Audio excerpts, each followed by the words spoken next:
Bienvenue sur le podcast de Transhumance.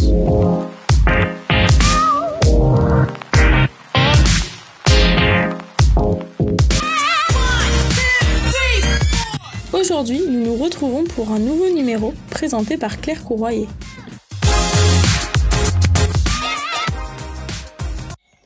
Bonjour et bienvenue sous l'arbre à palabres, 5e épisode et dernier des 3 volets consacrés aux valeurs. Nous avions conclu l'épisode précédent en disant que les modes de management et d'organisation ne peuvent qu'être en lien avec le niveau de conscience et la vision du monde des dirigeants et que toute transformation culturelle passait par la transformation personnelle du dirigeant. Nous commençons ce dernier opus en réaffirmant 2 choses. Premièrement, que les organisations ne peuvent pas être plus performantes que le niveau de conscience de leurs dirigeants. Deuxièmement, qu'une vision inspirante et clairement énoncée par son dirigeant mérite du temps pour qu'elle soit parfaitement comprise, appropriée et déployée en actions et comportements alignés au risque d'être réduite à des plans opérationnels dans lesquels tout le monde se noie. Et cela a comme conséquence de réduire l'impact et les résultats attendus. Dans cet épisode, j'aborderai le lien existant entre les valeurs et la culture d'entreprise et pourquoi elles représentent l'avantage concurrentiel de toute organisation. Beaucoup de ce que je vais partager avec vous relève de mes enseignements d'une part et des apports du Barrett Value Center d'autre part avec ses outils de mesure pour lesquels nous sommes certifiés. Il s'agit ici de vous expliquer et de donner à voir avec des éléments objectifs, tangibles et mesurables, un sujet qui est souvent vu comme intangible et abstrait. Il ne s'agit donc en aucun cas de promotion, mais d'utilisation d'outils pour vous permettre de mieux comprendre et des outils qui sont puissants, difficilement réfutables par les dirigeants, et c'est cette raison qui nous a amenés à les adopter. Les outils, pas les dirigeants, bien sûr. Construire une démarche d'alignement d'organisation basée sur les valeurs relève d'abord d'une volonté, celle du dirigeant ou de l'équipe de direction. C'est un travail de fond à la fois enthousiasmant et exigeant qui nécessite beaucoup d'authenticité et produit des résultats aussi bien rationnels qu'émotionnels lorsqu'il est mené à son terme. Nous retrouvons plus cette volonté chez des dirigeants fondateurs ou héritiers qui ont à cœur de faire grandir leurs organisations avec du sens et ont une vraie vision, ou encore chez des dirigeants nommés par d'autres et qui se sentent investis d'une mission avec une grande latitude de décision. Il sera plus difficile de retrouver cette volonté authentique dans des organisations drivées par le seul but du profit. La mise en place d'une organisation axée sur les valeurs pour engendrer performance et engagement des collaborateurs nécessite donc en premier lieu l'engagement des dirigeants et un processus de gestion de ces valeurs en continu dans l'éthique de l'organisation. À ce propos, souvenez-vous de la double pyramide dont je vous avais parlé dans les opus 1 et 2, toujours des valeurs, car les résultats des questionnaires que nous soumettons vont également traduire une mesure très importante sur laquelle je reviendrai, celle de l'entropie.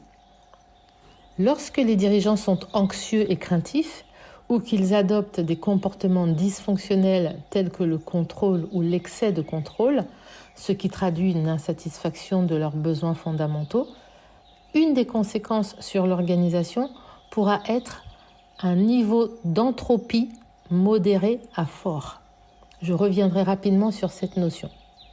À l'inverse, lorsque les dirigeants adoptent des comportements réellement bienveillants et confiants et que l'organisation encourage les collaborateurs à être responsables de leur travail, à être comptables de ce travail et à prendre des initiatives qui stimulent les performances, le score d'entropie culturelle diminue et l'engagement s'accroît. Mais alors, qu'est-ce que l'entropie culturelle quand on travaille sur les valeurs ? Il s'agit en fait d'un indicateur qui mesure le niveau de désordre d'un système et révèle la quantité d'énergie consommée pour effectuer un travail potentiellement improductif ou inutile. Le score d'entropie culturelle révèle le degré de dysfonctionnement d'une organisation. Dysfonctionnement généré par les actions ou décisions fondées le plus souvent sur la peur des dirigeants. Donc, plus le score d'entropie culturelle augmente, plus le niveau de confiance et de cohésion interne diminue. L'image que j'aime utiliser et que j'aime partager est celle d'un tuyau qui a une fuite d'eau et que vous ne voyez pas parce qu'une partie du tuyau est enterrée. Ce que vous voyez par contre, c'est la faiblesse du débit d'eau qui sort en aval et que vous ne comprenez pas alors qu'en amont, le robinet d'eau est ouvert au maximum. Il y a donc une déperdition de la ressource entre son point de départ et son point d'arrivée, et taper sur le robinet ne sert à rien. L'organisation doit disposer d'un appareil de détection des fuites pour pouvoir déterrer le tuyau à l'endroit où cela dysfonctionne, à l'endroit où il y a une fuite, et prendre ensuite la décision de le réparer ou de le changer pour le bien de tous. Et plus le temps d'inaction est long, plus vous perdez de l'eau avec une facture qui grimpe. C'est le fameux sens du bien commun. Soit on s'en soucie et tout le monde y gagne, soit on ne s'en soucie pas et tôt ou tard, cela finira par avoir des conséquences plus dramatiques. Notre travail sur les valeurs permet de mesurer 5 niveaux d'entropie. De 0 à 10%, on considère qu'une organisation a un fonctionnement sain. De 11 à 20%, qu'elle a des problèmes mineurs. De 21 à 30%, qu'elle commence à avoir des problèmes importants. De 31 à 40%, que ces problèmes sont graves. Et au-delà de 41%, qu'elle entre dans une criticité qui peut la conduire à disparaître à moyen-long terme.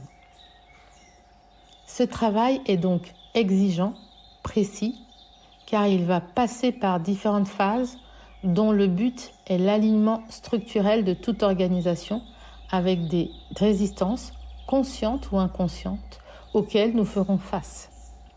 Cet alignement structurel vise à ce que l'intérieur de l'organisation soit aligné avec l'extérieur et inversement. Et par intérieur, on entend les valeurs, les croyances, les habitudes et les coutumes d'une organisation. Par extérieur, on entend les comportements, les actions et la structure sociale de la dite organisation. Et un peu comme le yin et le yang, le rationnel et l'émotionnel, lorsque les deux faces d'une même organisation sont alignées, elle devient très solide et potentiellement durable car plus apte à faire face aux défis en intelligence collective.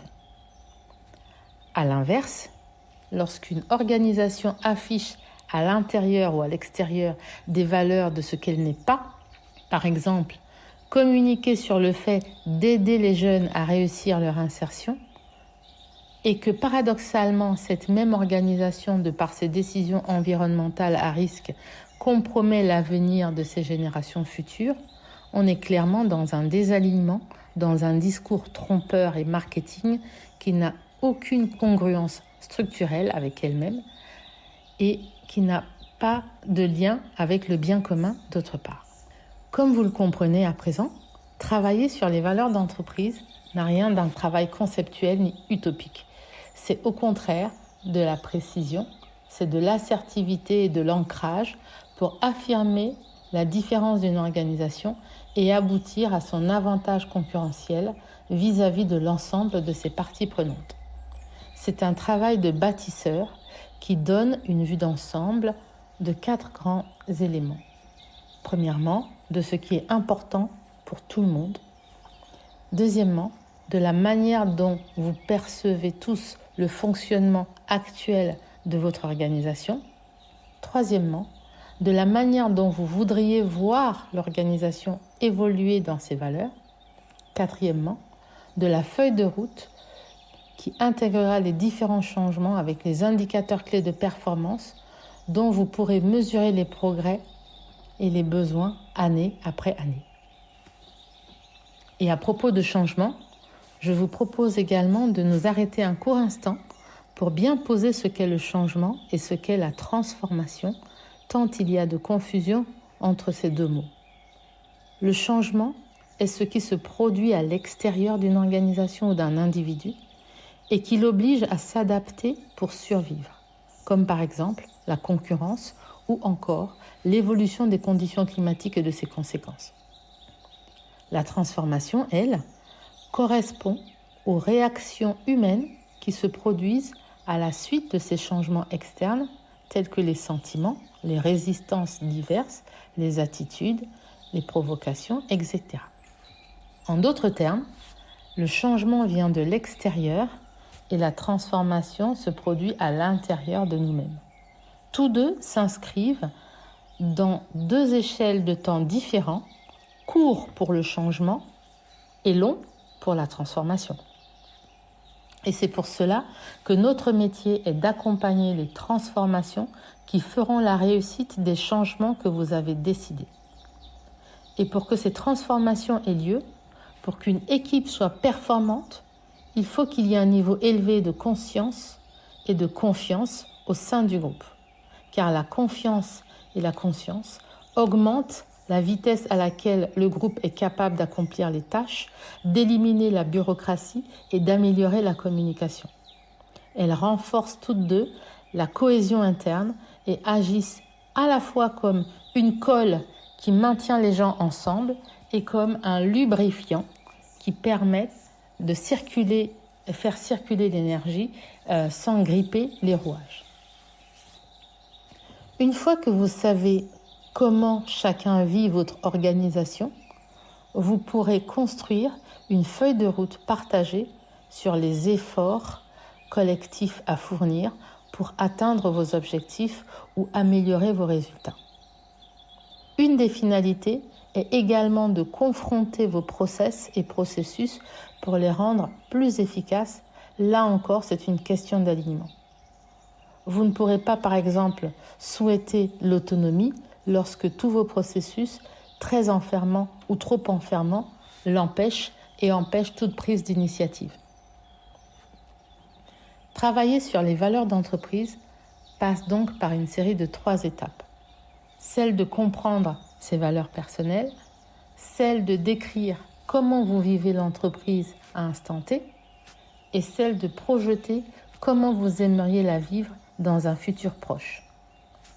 Cela suscite beaucoup de discussions absolument nécessaires, même lorsque l'on n'est pas d'accord, mais au moins c'est exprimé.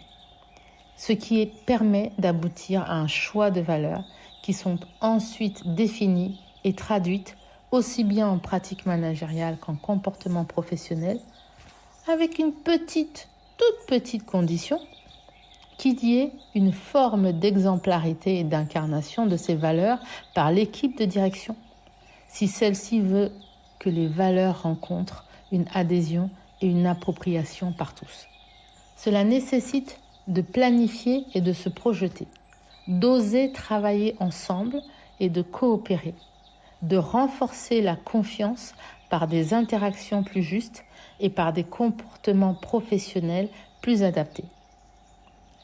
Vous connaissez tous la phrase de Peter Drucker qui disait que la culture mange la stratégie au petit déjeuner. Culture eats strategy at breakfast. Nous voyons tous les jours à quel point cette phrase est juste, car vous aurez beau avoir la stratégie la plus élaborée et la plus intelligente pour votre organisation, elle ne servira à rien si la culture de vos équipes ne soutient pas cette stratégie.